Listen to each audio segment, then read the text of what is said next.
It's easy to say it in retrospect, but I'm wondering, you've been there for all of those Game 5 disappointments. You mentioned Gio, and it's easy to say, well, this team is different than those teams of the past, but did you feel like those teams could break through? Because this is the team that broke through. We always felt like those teams could break through as well. Well, I'm with these guys every day, and there's something special about this group. There's something different about these guys, just the closeness that they have, and we've talked about it before. Mm-hmm. And, there's no analytic for that. There's no stat for that. But these guys truly love each other. They love being around each other. You hear that all the time. But, guys, I've been around teams my whole life. This is what I do for a living. I'm around these guys every single day for 7 months. And they're just closer than any group we've ever had in D.C. So, that came through last night. That showed when they were down 3-1. So they battled, they fought, they've done this all year long, and now they're playing the National League Championship Series against the Cardinals. We can exercise a bunch of demons, right? They got over the hump. They're in the NLCS. Now they go get the Cardinals, and we exercise that demon and go play whoever in the World Series. In the past, maybe you felt like it's a weakness, but it's really coming through in these pressure situations. You got guys like Rendon, Taylor, Zimmerman, hell, even Trey Turner. They're so relaxed, right? And I think that's what kind of enables them to come back and be as resilient as they are.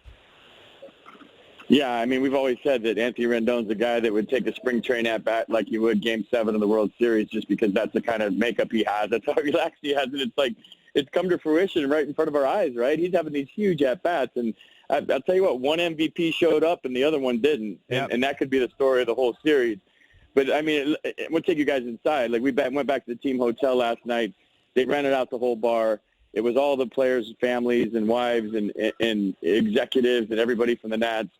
And I don't want to say who, divulging too much information, but they did a team toast.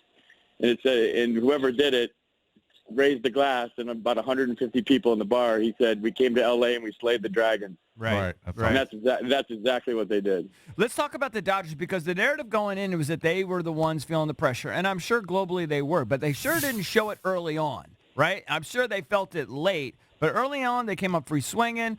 You're always so good on the broadcast, FP. You pick up nuances that the average fan just doesn't pick up. I wonder, was Strasburg tipping his pitches? What were they stealing something? What was going on there? Because they seemed to just be sitting on his fastball, and I know that's what they do, but it just seemed almost different in those first 2 innings.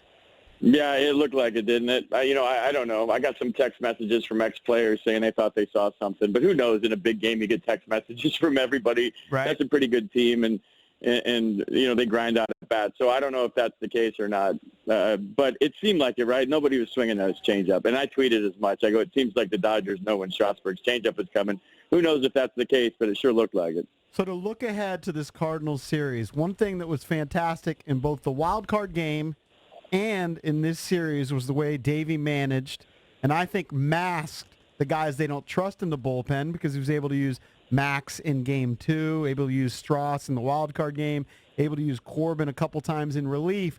Will he be able to do the same thing in a 7-game series?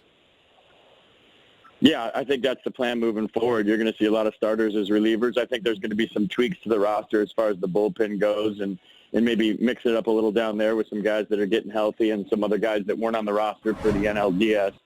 So, yeah, I think moving forward, it's the recipe that worked. Why would you change? And I think, while we're at it, Martinez a lot of credit. I mean, a guy that everybody wanted to fire in April and May, and the worst manager ever, and all of a sudden he's in the NLCS. And the moves that he made took stones, man. All these moves, walking the tie and run, bringing in Patrick Corbin, bringing in Max Scherzer, everything he did worked. And I think in a 5-game series, that's the way you manage. Mm-hmm. And we talked about it the last time I called you guys after the wild card. I said that all the pressure would be on the Dodgers. It's all they have to do is get in.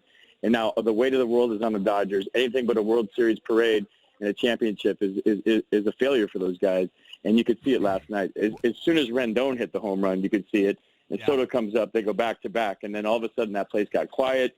They booed Dave Roberts when he came out to make a pitching change to take out Kennedy at the end. Yeah. I mean, so the pressure was on them. It's exactly how you saw it kind of playing out. Well, I was watching some of the post-game on TBS, and you kind of have the same ex-player perspective. Keeping in Kershaw, particularly when they had Maeda there. Let's say if you were doing it again, you'd go Maeda and then use your closer and Kenley Jansen, and they left Kershaw in. Well, you also going have from 98, 99 miles an hour to 90. You also have Kolarek down there who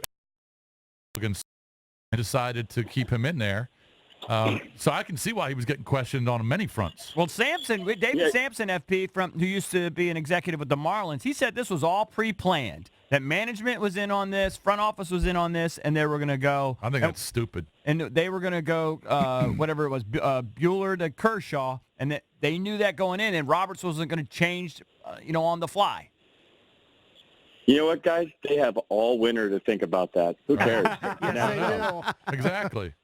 Hey, FP. I honestly, well, I could give a crap what moves they made. The Nats beat them and they won. It had nothing to do with the moves Dave Roberts made.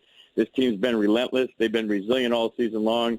And I hate when there's a big win and everybody points fingers at the loser on what they did wrong. Mm-hmm. And I think a lot of times you have to recognize a team on how good they are and what they did right. The Nats and Davey Martinez did everything right.